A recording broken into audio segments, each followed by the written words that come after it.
Alpha classes સુધીમાં આપ સૌનું હાર્દિક સ્વાગત છે। આજે આપણે ઇંગ્લિશ ગ્રામરનો ભાગ નંબર 11 વિશે અભ્યાસ કરીશું। 1 થી 10 ભાગ જે વિદ્યાર્થીએ નથી જોયેલા તે શાંતિપૂર્વક તેને જોઈ લેશે તો આ ભાગ તમને એકદમ સરળતાથી સમજાઈ જશે। ચાલો તો 1 થી 10 ભાગની અંદર આપણે થોડી વાત કરી લઈએ કે પાર્ટ ઓફ સ્પીચ આપણે ચાલુ હતું એમાંથી આપણે નાઉનના પ્રકાર, પ્રોનાઉનના પ્રકાર, એડજેક્ટિવના પ્રકાર અને વર્બ આનો અભ્યાસ કરી ચૂક્યા છીએ। અને બીજું કે પહેલા લેક્ચરની અંદર કર્તા, ક્રિયાપદ, કર્મ વગેરેનો અભ્યાસ કરી લીધો છે અને હવે આપણે આજે ટાઈપ ઓફ એડવર્બ ક્રિયા વિશેષણના પ્રકારો વિશે સમજૂતી મેળવીશું। ચાલો તો એમાં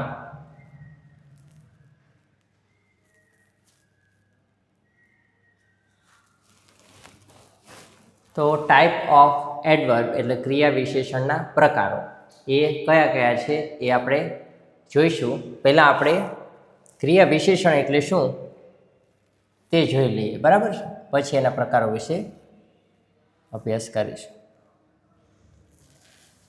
ચાલો, એડવર્બ એટલે કે ક્રિયા વિશેષણ, બરાબર ને, એ શું છે?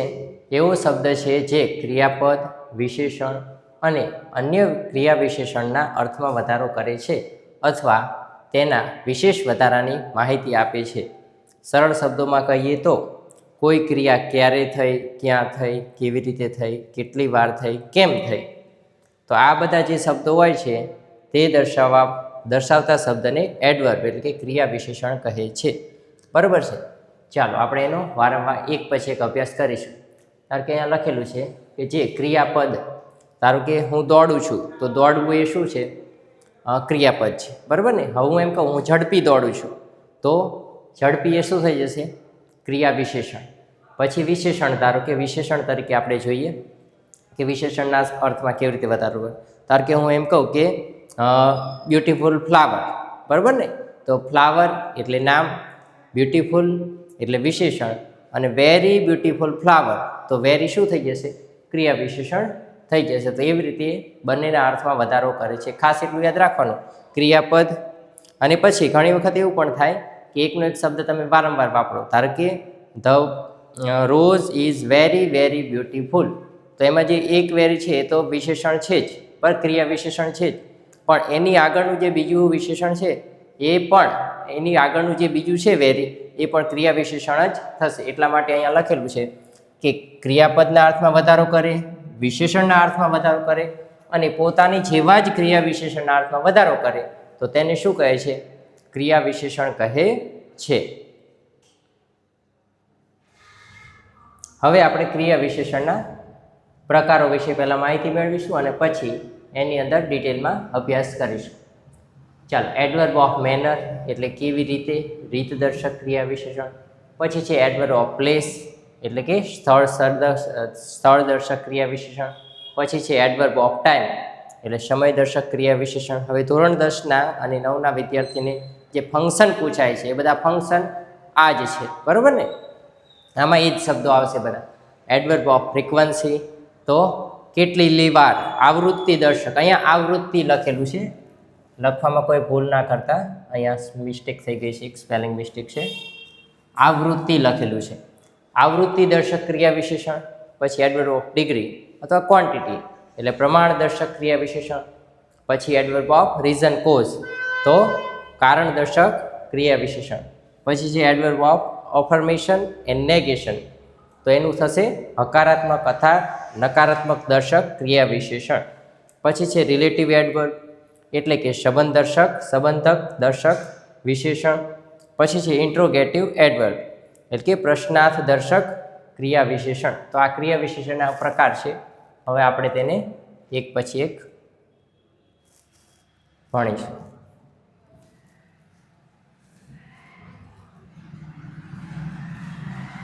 ચાલો, પહેલું છે આપણી પાસે એડવર્બ ઓફ મેનર, રીત દર્શક ક્રિયા વિશેષણ।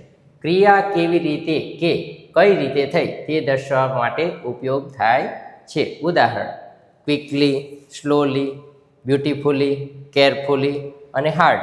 હું એમ કહું કે કમ ક્વિકલી, બરાબર ને, કે ઝડપથી આવો, કમ ક્વિકલી હિયર તો ઝડપથી અહીંયા આવો। હું એવું વાક્ય તમને કહું તેમાં ક્વિકલી તો મોટા ભાગે જે એલવાય વાળા શબ્દ છે એ બધા કયા હશે? એડવર્બ હશે. એ તમારે ખાસ ધ્યાન રાખવાનું છે. એલવાય વાળા બધા શબ્દ કેવા હશે? હા, એલવાય વાળા હશે બધા એડવર્બ. અને એડવર્બમાં પણ એડવર્બ ઓફ મેનરની અંદર કયા હશે? તો કેવી રીતે થાય છે એ દર્શાવે એ બધા કયા હશે? Adverb of manner. હવે જો અહીંયા લખેલું છે હી રન્સ ફાસ્ટ. હવે જો અહીંયા બહુવચન કરવા માટે આ એસ નથી વપરાણો. એસ અથવા ઈએસ બે નિયમ છે લગાડવાના. એક તો બહુવચન બનાવવા માટે અને એક છે સાદા વર્તમાન કાળમાં ત્રીજો પુરુષ એકવચન હોય ત્યારે એસ અથવા ઈએસ ક્રિયાપદને લાગે છે. અને બહુવચન જ્યારે કરવું હોય ત્યારે નાઉન એટલે કે નામને એસ અથવા ઈએસ લાગે છે. તો બંનેનો ડિફરન્સ તમને ખ્યાલ હોવો જોઈએ. અહીંયા પણ એસ અથવા ઈએસ લાગશે ક્રિયાપદને. અને બહુવચન બનાવશો, ધારો કે પેન તો પેન્સ, ગ્લાસ તો ગ્લાસીસ, બરાબર ને, વિન્ડો તો વિન્ડોઝ. તો એવી રીતે એસ અને ઈએસ લાગશે. એ નામની પાછળ લાગે છે, આ ક્રિયાપદની પાછળ લાગે છે. આ કાળ દર્શાવે છે અને પેલું બહુવચન દર્શાવે છે, બરાબર છે. તો હી રન્સ ફાસ્ટ એટલે આ હી કરતા, રન એ ક્રિયાપદ અને ફાસ્ટ એ એડવર્બ થઈ જશે. શું લેવાય એડવર્બ? કારણ કે ક્રિયાપદના અર્થમાં વધારો કરે છે. કોના અર્થમાં વધારો કરે છે? ક્રિયાપદના અર્થમાં વધારો કરે છે. આ છે ક્રિયાપદ અને એના અર્થમાં વધારો કરે છે. દોડે છે. કેવી રીતે દોડે છે? ઝડપથી દોડે છે. ચાલો પછી બીજો પ્રકાર છે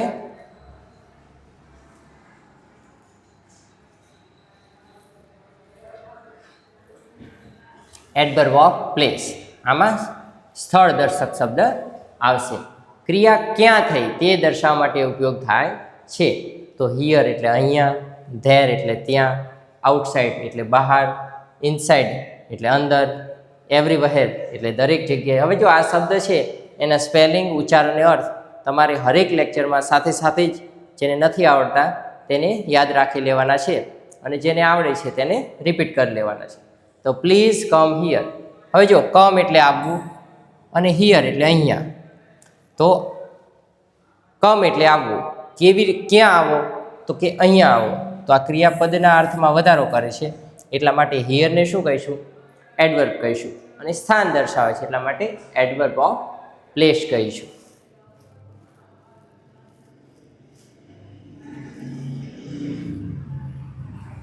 ચાલો પછી છે 3 નંબરનું એડવર્બ ઓફ ટાઈમ. સમય દર્શક. ક્રિયા ક્યારે થઈ તે દર્શાવવા માટે શું વપરાય છે? Adverb of time. ઉદાહરણ કયા છે? નાવ, યસ્ટરડે, ટુડે, ટુમોરો, સૂન, ડેઇલી. આ બધા એના શું છે? શબ્દો છે. તો I will call you tomorrow. હવે જો ટુમોરો ક્રિયાપદના અર્થમાં વધારો કરે છે એટલા માટે એને કહીશું ક્રિયા વિશેષણ, બરાબર ને. અને કોલ એટલે ક્રિયાપદ, એના અર્થમાં વધારો કરે છે એટલા માટે આ છે ક્રિયા વિશેષણ. અને ટુમોરો એટલે સમય દર્શાવે છે તો સમય દર્શક ક્રિયા વિશેષણ, ઇંગ્લિશમાં એડવર્બ ઓફ ટાઈમ. હવે પછીનો છે 4 નંબર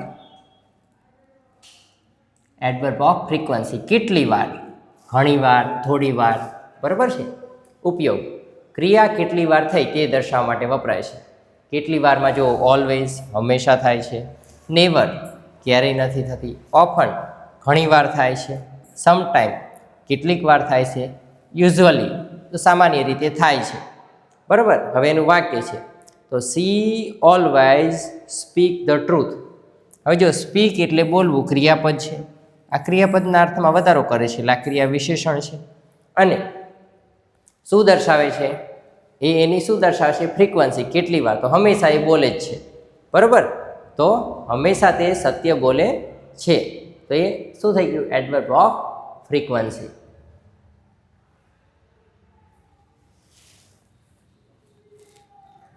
હવે એની પછી છે એડવર્બ ઓફ ડિગ્રી એટલે પ્રમાણદર્શક ક્રિયા વિશેષણ. ચાલો ઉપયોગ શું છે? ક્રિયા કે ગુણનું પ્રમાણ કે તીવ્રતા કેટલી છે તે દર્શાવે છે, બરાબર. હવે ઉદાહરણ કયા છે? Very, too, quite, almost, extremely. Very એટલે ખૂબ, ટુ એટલે પણ. ટુમાં બે, એક છે ટુ ક્રિયાપદવાળું ટુ આવશે, એમાં ખાલી ઇકો આવશે. અને આ છે ટુ, આનું પણ થશે ગુજરાતી. પછી ક્વાઇટ એટલે તદ્દન, ઓલમોસ્ટ એટલે પૂરેપૂરું, લગભગ પૂરું 99.99%. અને એક્સ્ટ્રીમલી એટલે ખૂબ જ અતિશય, બરાબર, એના અર્થ છે, જોઈ લેજો. વાક્ય કયું છે? વોટર ઇઝ વેરી કોલ્ડ, બરાબર ને.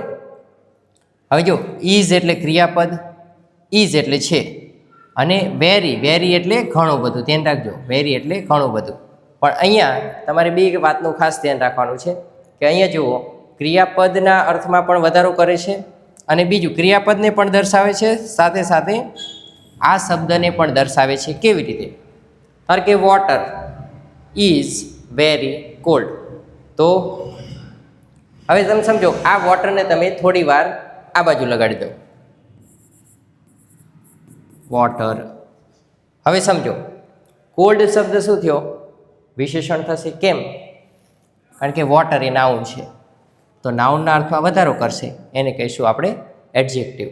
નામના અર્થમાં વધારો કરે તેને કહીશું વિશેષણ. હવે વિશેષણના અર્થમાં વધારો કરે તેને આપણે શું કહીશું? ક્રિયા વિશેષણ. તો થઈ ગયું.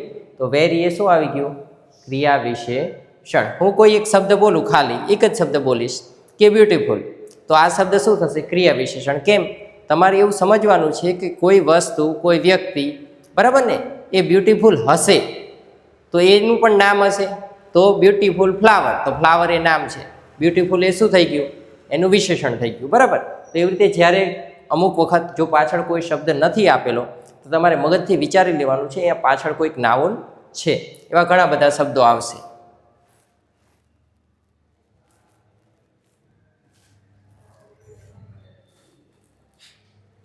ચાલો, પછી છે એડવર્બ ઓફ રીઝન. આ બધા તમારે ફંક્શનમાં ભણવાના છે, ખાસ ધ્યાન રાખજો. ધોરણ 10, ધોરણ 12 અને ધોરણ 9 બધા જ વિદ્યાર્થીઓને. ઉપયોગ: ક્રિયા શા માટે થઈ, કયા કારણે થઈ તે દર્શાવવા ઉપયોગ થાય છે. તો ધેરફોર, તો ધેરફોર એટલે તેથી, હેન્ઝ એટલે તેથી, સો એટલે તેથી. આ બધા શબ્દોના ગુજરાતી અર્થ સરખા છે, પણ ઇંગ્લિશમાં એને જુદી જુદી રીતે વપરાય છે. અને બીકોઝ ઓફ એટલે ના કારણે, જુદી જુદી રીતે, એટલે અર્થ તો સેમ જ હોય છે, પણ થોડાક નિયમની અંદર ડિફરન્સ હોય છે. થોડા ડિફરન્સના કારણે જુદા જુદા શબ્દ આપણે વાપરીએ છીએ. ચાલો, વાક્ય. તો he was ill, therefore he did not go to school. જો અહીંયા લખેલું છે તે બીમાર હતો તેથી શાળાએ ન ગયો. અહીંયા આ ધેરફોર છે એ શું દર્શાવે છે? કોઝ એટલે કારણ દર્શાવે છે. તો કારણ દર્શક આને આપણે શું કહીશું? ક્રિયા વિશેષણ કહીશું. આવા વાક્ય તમે ઘણી વખત ગ્રામરમાં અથવા તમારી બુકની અંદર અથવા જ્યાં ઇંગ્લિશ લખેલું હોય તેવી કોઈ પણ બુક હોય તો ત્યાં તમે આવા વાક્ય વાંચેલા હશે. તો તમારે એને હવેથી આ રીતે સમજવાનું છે.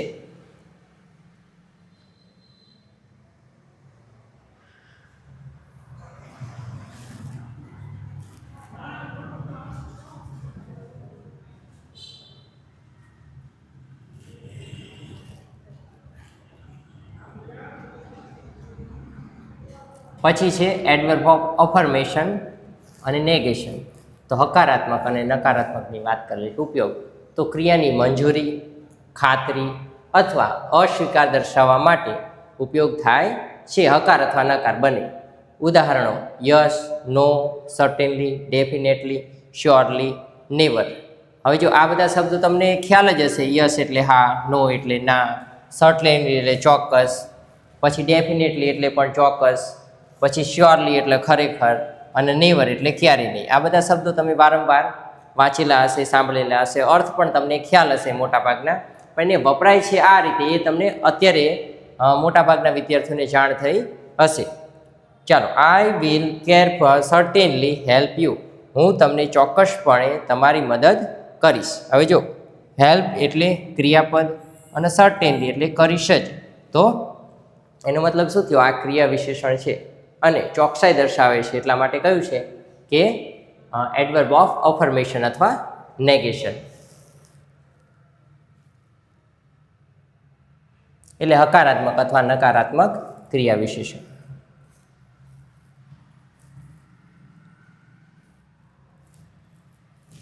ચાલો, પછી છે રિલેટિવ એડવર્બ. રિલેટિવ એડવર્બની અંદર શું આવશે કે બે વાક્ય ને જોડવા માટે વપરાતા, એટલે ક્લોઝ. બે વાક્ય એટલે ક્લોઝ, ઇંગ્લિશમાં આપણે એને ક્લોઝ કહીશું, બે વાક્યને. અને સાથે સમય સ્થળ કે કારણનો સંદર્ભ આપે છે. તો વહેર એટલે ક્યાં, સ્થળ માટે, વહેન એટલે ક્યારે, સમય માટે, વાય એટલે શા કારણે. બરાબર ને. પછી વાક્ય છે this is the house where I live. તો આ પહેલો ક્લોઝ તમારે ઇંગ્લિશમાં આવશે કે adverb clause of manner, adverb clause of time, એ બધું આવશે, એ આ જ છે, ધ્યાન રાખજો. હવે અહીંયા બે વાક્ય છે, આઈ લીવ અને આ શું છે, this is the house. I live એટલે હું રહું છું, અને ધીસ ઇઝ ધ હાઉસ આ ઘર છે. આખું જ્યારે ભેગું કરશો તો this is the house where I live. તો બે વાક્યને જોડે છે, એટલે કે બે ક્લોઝને જોડે છે એવો શબ્દ છે વહેર, કે જ્યાં. આનું તમારે ક્યાં એવો અર્થ નથી કરવાનો, અહીંયા વહેર એટલે કે જ્યાં કરવાનો છે. આ એ ઘર છે જ્યાં હું રહું છું. બરાબર. તો આ વહેર રહેવું. હવે જો આ રહેવું એટલે ક્રિયાપદ, અને આ ક્રિયાપદના અર્થમાં વધારો કરે છે ક્યાં, એટલા માટે એને આપણે શું કહીશું, adverb clause of relative adverb. બરાબર ને, કે સંબંધક ક્રિયા વિશેષણ આપણે તેને કહીશું. તો આ બધા શબ્દ છે વહેર, વહેન અને વાય. તો આ ત્રણ એડવર્બ ક્લોઝ ઓફ રિલેટિવ એડવર્બની અંદર વપરાશે.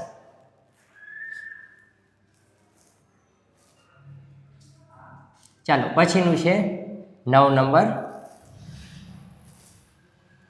Interrogative adverb. હવે જો આ જે પાછળના આપણે ભણ્યા છે એ બધા આની અંદર સમાઈ જાય છે, એ રીતે તમારે તેને સમજવાનું. છતાં પણ અહીંયા એક ભાગ આપેલો છે, તો આપણે એને ભણી લઈએ. ઉપયોગ શું છે, પ્રશ્ન પૂછવા માટે. કારણ કે આગળના જે હતા ને, adverb clause of manner, place, adverb clause of time, frequency, adverb clause of degree અને એડવર્બ ક્લોઝ ઓફ રીઝન. તો પ્રશ્ન પૂછવા માટે જે વપરાશે એને આ પણ તમે કહી શકશો, ઇન્ટ્રોગેટિવ એડવર્બ પણ કહી શકશો. કેવી રીતે, પ્રશ્ન પૂછવા માટે ઉપયોગી છે એટલા માટે ઇન્ટ્રોગેટિવ એડવર્બ. ઉપયોગ શું છે, વહેન, વહેર, વાય અને હાઉ.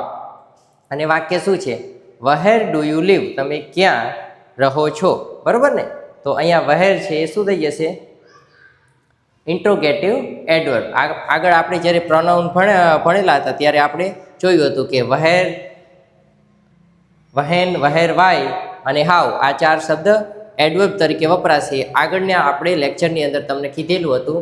ક્યારે કીધું હતું, જ્યારે આપણે પ્રોનાઉન ભણતા હતા ત્યારે. અને કયા પ્રોનાઉન, ઇન્ટ્રોગેટિવ પ્રોનાઉન. તો ખાસ ધ્યાન રાખજો તેની જોડે ઇન્ટરચેન્જ ના થઈ જાય. તો હાઉ એટલે કેવી રીતે, એડવર્બ ઓફ મેનરમાં તો કે ફાસ્ટ અથવા સ્લોલી. પછી વહેર એટલે ક્યાં, તો એડવર્બ ઓફ પ્લેસ તરીકે વપરાશે. શું થઈ જશે, હિયર અથવા આઉટસાઇડ, હિયર, ધેર. બરાબર ને. પછી વહેન એટલે ક્યારે, આજે, કાલે, ટુમોરો, ટુડે. બરાબર. તો એડવર્બ ઓફ ટાઈમ થઈ જશે, ટુડે, નાવ. પછી હાઉ ઓફન, કેટલી વાર, તો adverb off frequency, always, daily, often, sometime. પછી હાઉ મચ, તો કેટલું, તો એડવર્બ ઓફ ડિગ્રી થઈ જશે, પ્રમાણદર્શક. તો વેરી, એક્સ્ટ્રીમલી, ખૂબ વધારે અથવા ખૂબ. પછી વાય, વાય એટલે શા માટે, તો adverb of reason, there four અને શો, તો તેથી. બરાબર ને, કે ભાઈ મને હું બીમાર હતો માટે હું પરીક્ષા આપી શક્યો નહીં, એ રીતના વાક્ય.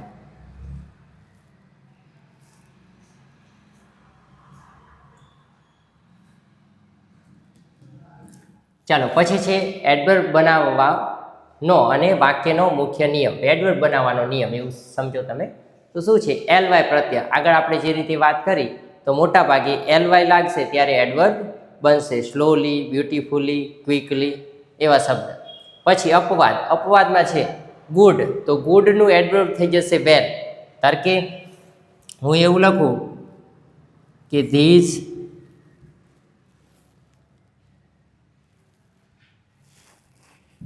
અહીંયા આપણે લખીએ છીએ ધીસ બુક ઇઝ ગુડ.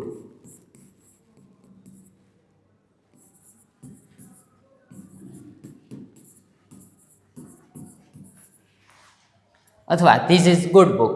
બરાબર ને, ધીસ ઇઝ ગુડ બુક એવું આપણે લખશું તો આ ગુડ રહ્યું એ શું થઈ ગયું છે, ક્રિયા. એ છે વિશેષણ, નામના અર્થમાં વધારો કરે છે, ગુડ બુક એટલા માટે. પણ જો આ ગુડ છે એને તમારે જો આગળ લઈ જવું હોય તો એનું એડવર્બ બનશે વેલ. બરાબર ને. અહીંયા જો એલવાય લાગે છે, સ્લો તો સ્લોલી, ક્વિક તો ક્વિકલી. અહીંયા એવું નથી થતું, અહીંયા આખો શબ્દ જ ફરી જાય છે. બરાબર. પછી ફાસ્ટ. તો ફાસ્ટમાં એવું છે કે ફાસ્ટનું એડવર્બ ઘણી વખત એડજેક્ટિવ અને એડવર્બ બંને ફાસ્ટ જ હોય છે, તો એનો ભેદ તમારે પારખવો થોડો મુશ્કેલ થશે. પછી કયું છે હાર્ડ. આ અપવાદ છે એટલા માટે હાર્ડનું હાર્ડ જ રહેશે એડજેક્ટિવ અને એડવર્બ બંનેમાં. તો ત્યારે પણ તમારે થોડી કન્ફ્યુઝન થશે કે આ હાર્ડ કયું છે, એડવર્બ તરીકેનું છે કે એડજેક્ટિવ તરીકેનું.